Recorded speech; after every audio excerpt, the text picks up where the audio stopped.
Welcome back to the Weavy Yoga Podcast. Filling classes or workshops isn't hard. It's just a matter of knowing how to do a few simple things and then doing them extremely consistently. I see so many incredible yoga teachers, super talented teachers, struggling to fill their classes, undercharging for their expertise, and then wondering why they can't make a living doing what they love, right? Is that you? It could potentially be you.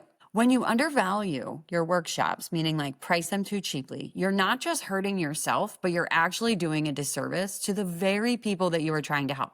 You're doing a disservice to your students, and I'm going to tell you why. What's worse is that most teachers go to the tactic when things aren't like working. They just go and they lower their prices, and they think that's what will either get more people into their workshops or more people into their classes. And what that ends up doing is keeping you stuck on the same struggle bus, the same cycle where you feel defeated, you doubt yourself, and for a lot of teachers, you just end up quitting. So if that feels familiar, keep listening to this episode because we're going to talk about the 3 specific things I would do if I was starting out building a beginner's workshop.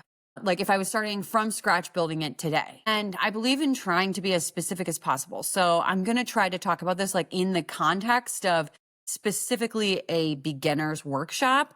But these things have helped hundreds of yoga teachers transform their approach to workshops, to filling their classes, to filling their offers. So when you follow these types of frameworks consistently, that's a keyword, consistently, you'll start to see the things that you're offering fill up way in advance. And more importantly, you'll start creating real lasting transformation for your students. And that's why we all got into teaching yoga, right? That's what we really want. So by the way, my name is Heather Petrosky. I am an entrepreneur. I am the founder of Weavy Yoga, and I've been teaching yoga for over 8 years, which is crazy. I can't believe it's been that long already. But I've also owned a profitable yoga business for the last 5 years. I've opened and sold a yoga studio. I own a super successful yoga school, meaning a yoga teacher training school that focuses specifically just on training yoga teachers. And I have sold out successful workshops, retreats, and group classes. And what I'm about to share with you today are strategies that I've relied on early on and I still rely on today. These are the ones that fill all of my offers, my workshops, and they do it the fastest and they're the easiest to implement. All right, so are you ready? Number 1, stop making cheap one-off workshops. Just stop. You can literally stop today. And listen, if you think that this is controversial, I implore you, I beg of you to go and do some work around like your worth and what the value of the transformation that you're offering is. But I would not price any workshop I do cheaply. And more importantly, I would not make it a one-off workshop ever. So let me tell you why this matters so much. When you are like scrolling through Instagram and you see like all of these teachers positioning things at $20 or like a $20 beginner workshop or a $5, like $10 drop-in, whatever it is. And all it says is like, come join me for this beautiful adventure, $20, and you'll learn everything you need to know as a beginner in yoga. You can't help but think to yourself, like, that's really nice. But what message are you actually sending to people when you price something at $20? Because here's the thing, when you price a workshop at $20, you are sending a message to your potential students that yoga isn't valuable enough to invest in properly. More importantly, this is the part that like really gets me, you're setting them up to fail because one session is not enough time for a beginner to build real confidence and skill. Think about it. If you were to go, like, let's just say you were to go learn the piano. You would not go sign up for one single hour and a half or 2-hour session for $20 and think that you would be afterwards, that you would be confident enough to sit down and play the piano, right? That would be like a ridiculous expectation to have. Or if you were to, what's another, like if you were to go learn another language, you're like, okay, I'm going to go learn Spanish. And somebody was like, okay, I will teach you how to learn Spanish. You're going to learn all the foundations that you need to know in 2 hours for $20. You would know that it was not going to work. It was not going to be worth it. So why is it different for yoga? Like, why do we think that there is it's not different. It's the same. You need time to practice, just like your students need time to practice. They need time spent with someone. They need someone to guide them through the process over and over again until stuff starts to click, right? It's the same thing with learning a piano. It's the same thing with speaking a different language. And it's the same thing when you're learning to do yoga. You need consistent practice over time, not just a one-time exposure.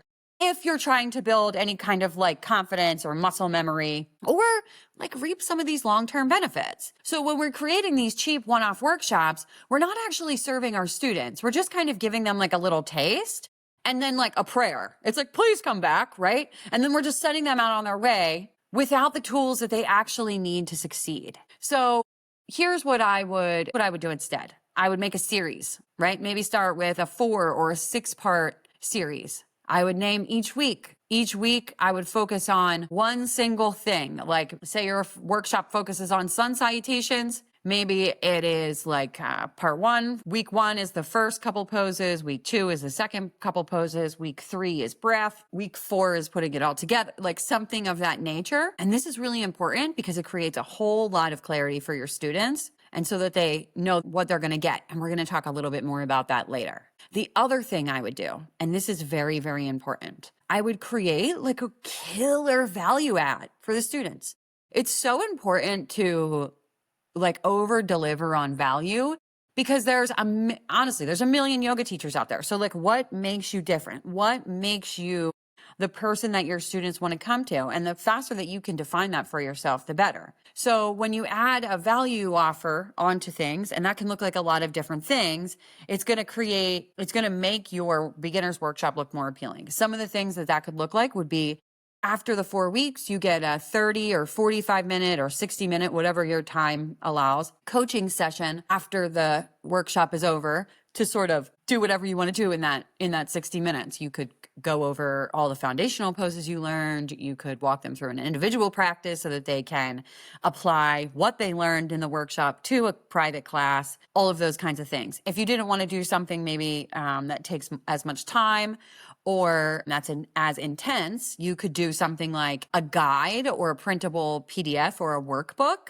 where it has all of the foundational shapes that you covered and like your tips on how to use them and notes for them to take along with like their specific things that they want to try in the pose, something that's like really girthy and has a lot of depth so that they have something tangible to take with them, something of that nature that's unique and stands out. So when you have these things set up, whether it's a series and a value offer, it becomes so much more than come join me for an incredible beginner's workshop. It's $20. And then you just start talking about like the times and the dates and the information about the workshop.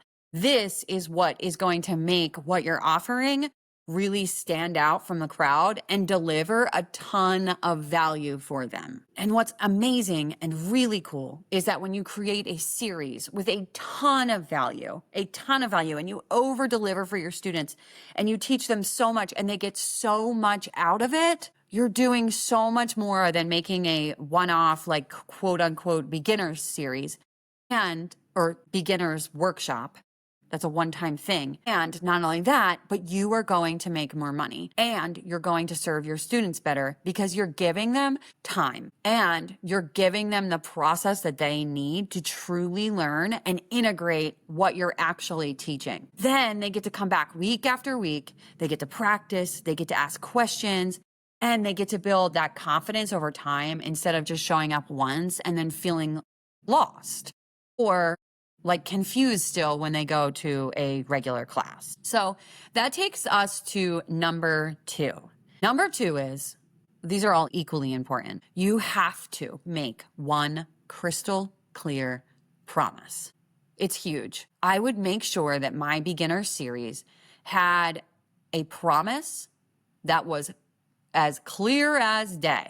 So think about if you're a yoga teacher and you have social media and you're like scrolling through and you see all of the teachers that you follow or all of the accounts that you follow and sort of like what that looks like and what they say, like what are the words, what do the captions say, and those kinds of things. And a lot of them, if you think about it, when they're talking about what they have, it's like, come with me on a beautiful journey of self-discovery or explore the depths of your practice or Connect with your inner light. And the thing is it sounds so nice. Yes, it does. But if you read that in regards to like making a purchase or going to learn from somebody, it is very confusing to the person that is brand new what that actually is, right? The thing is most yoga teachers use wishy-washy language a lot of times in the beginning, or like yoga jargon, and it sounds really beautiful, but it doesn't actually tell someone what they're going to get. And I get it. We want to honor the spiritual side of yoga. We want to make it sound inviting and warm, and we want to make people feel safe. But that's not actually how you make people feel safe. People need to know specifically how their life will be different after working with you. Besides, there's about 1 million yoga teachers they can find online that are offering a transformational experience where they will see their inner light, if you know what I'm saying. So instead of saying something vague like, come join me for a beautiful journey, which is also a clear giveaway that you're using ChatGPT to write everything for you, I would make a promise like this. You will leave this beginner's workshop feeling fully confident in every single foundational pose that you see used in a typical yoga class, right?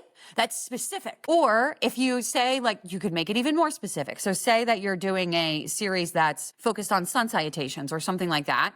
In 4 weeks, you will be able to do all the foundational shapes in a sun salutation with ease. Notice how specific that is. It says 4 weeks, foundational shapes, sun salutations, and then with ease, right? Easily, they'll be able to do this from your workshop by coming to your workshop. There's no confusion about what success is going to look like for your students. Your students will know exactly what they're signing up for.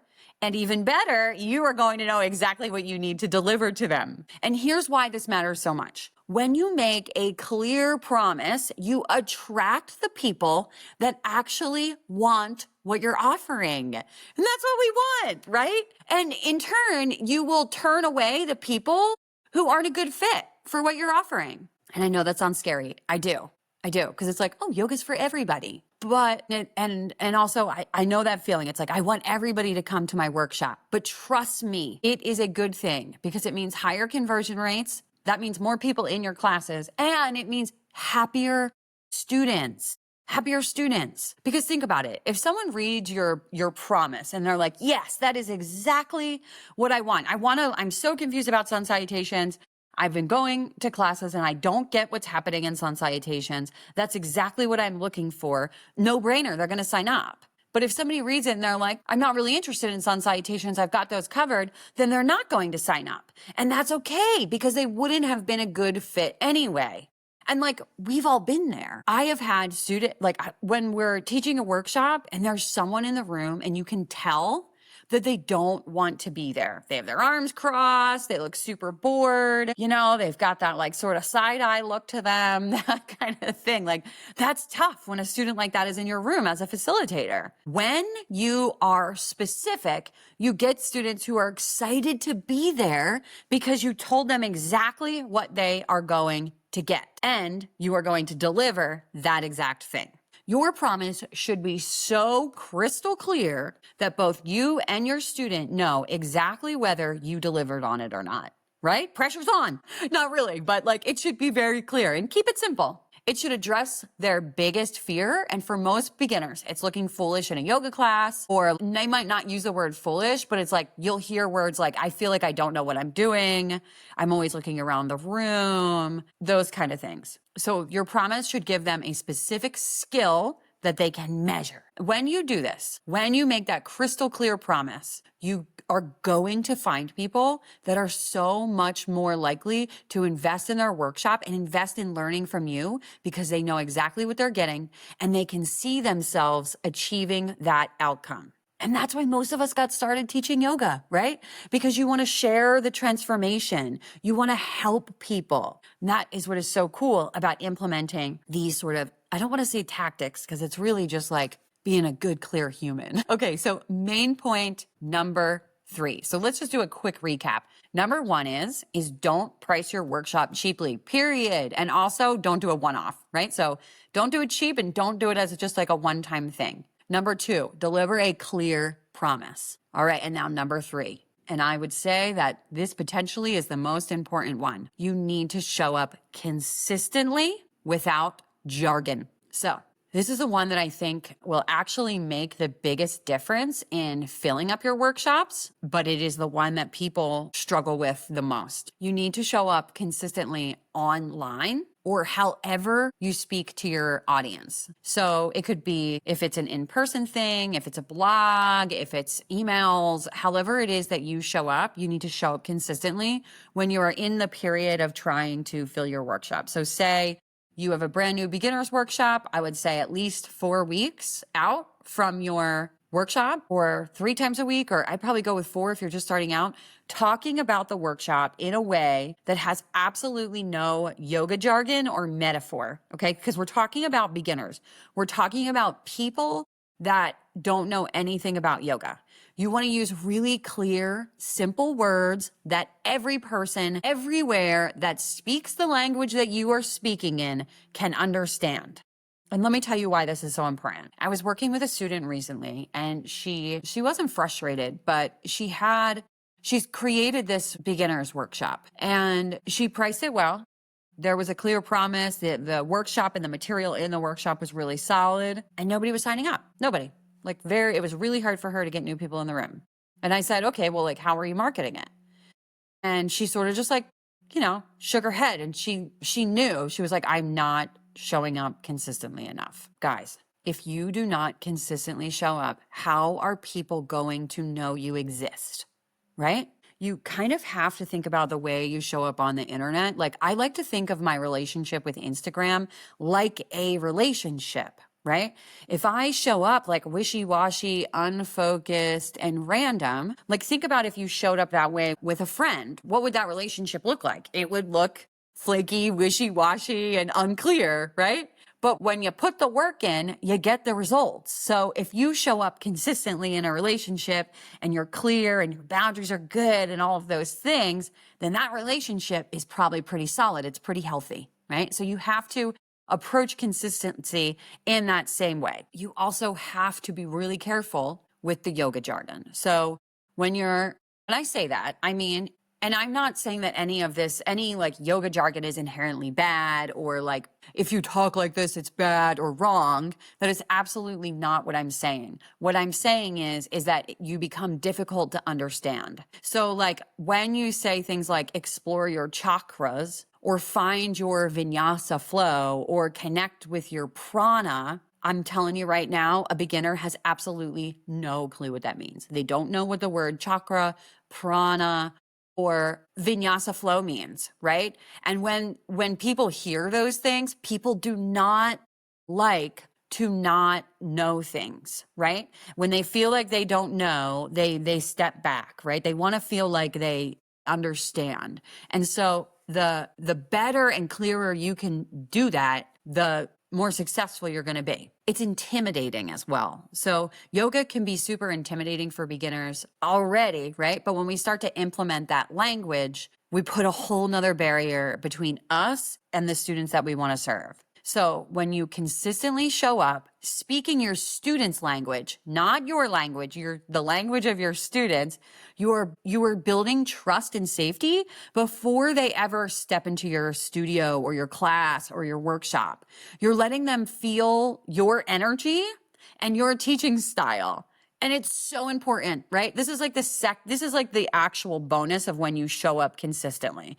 And it's so important because people need to feel safe before they're going to invest in learning from you. There was a recent study, I wish I could remember what it was, but it basically talks about the thing that keeps beginners coming back to classes, or when they feel like the teacher isn't judging them for being flexible, and when the teacher uses clear, simple language that they can understand. So what I would do, I would create a variety of social media content. So that means reels, talking heads, that's you talking at the camera, and carousel posts. So those are 3 different kinds of content you can make, posts you can make. I would also make some either videos or take photos of you practicing the shapes that you're potentially going to cover in the workshop.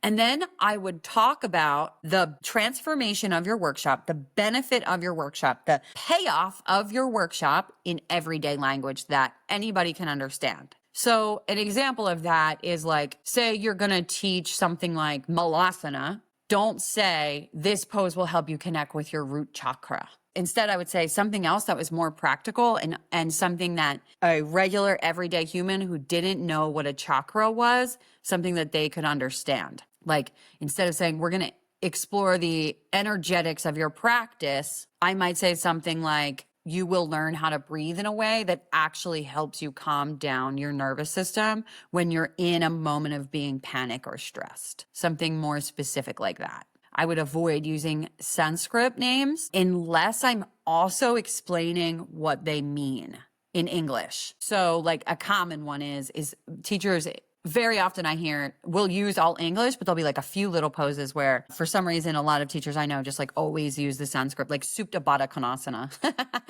People always just say Supta Baddha Konasana. So I would just make sure if I said that, I would just say something quickly like that means reclined butterfly pose or whatever it is that you call it. I'd avoid any kind of spiritual metaphor unless I am also breaking them down in a way that's not too heady and that makes sense to everyone that has never done yoga before. So I would really lean into just clear, helpful information that shows them exactly what they're going to learn and how it's going to help them. And this is like, what I'm talking about is the language that you're using to talk about your workshop to your audience, just to be very clear. So the other part of this that's super important is when you show up like this consistently, you're not just marketing your workshop, but you're letting people get a really clear vibe of your specific energy, how you talk. And then this allows them to feel safe before they ever even meet you in real life. Like, for example, I have a deep, intense voice. I'm loud, I talk quickly, and I'm known to drop an F-bomb or two. And like I curse, right? If people know this about me beforehand, it's really helpful for me. Because if someone hates the sound of my voice, or they think I talk too fast, or they don't like cursing, they're not going to enjoy spending even more time with me. And that's fine, right? Like there's plenty of yoga teachers out there that they probably will enjoy. So this helps you weed out those people that probably aren't the students that you want to serve ahead of time, which is really good news, right? That way we can focus on getting the people that we do want to serve that are meant to be our students. Because think about it. If somebody's watching like your videos and you talking and you showing up online for a few weeks and they see you showing up consistently, they see you practicing the poses, they hear you talking in a way that makes sense to them, they're going to start to trust you. And they're going to start to think, okay, like this is a person that seems approachable. This person seems like they're not going to judge me. This person seems like they actually understand what it's like to be a beginner. And trust is what fills workshops. Trust is what fills workshops. So when people feel safe with you online, they're so much more likely to invest in learning from you in person. So consistency builds trust, and trust fills workshops. It's really that simple. You don't need to be posting every single day. You don't need to be doing all these crazy viral trends. You don't have to dance on TikTok. You just need to show up a few times a week with clear, helpful content that speaks to your ideal students in a language that they actually understand. Isn't that good news? All right, so let's recap on what we covered. Instead of creating cheap one-off workshops that don't serve anyone, you're going to create a premium mini-series with massive value. Instead of vague promises, you're going to make a crystal clear commitment about exactly what you are going to offer your students and exactly what your students will achieve. And instead of hiding behind yoga speak, you're going to show up consistently in a language that everyone can understand. And when you implement these 3 things consistently, you'll start to see your workshop fill up weeks in advance. Your students are going to get real results, and your confidence as a teacher is going to skyrocket because you are going to be truly serving people at the highest level that you've always wanted to serve people at. Again, my name is Heather Petrosky, and I thank you so much for being here. If this was helpful to you, give us a subscribe, follow us, leave a comment below, and stay tuned for tons more of super impactful and beneficial sessions just like this one. See you on the next episode.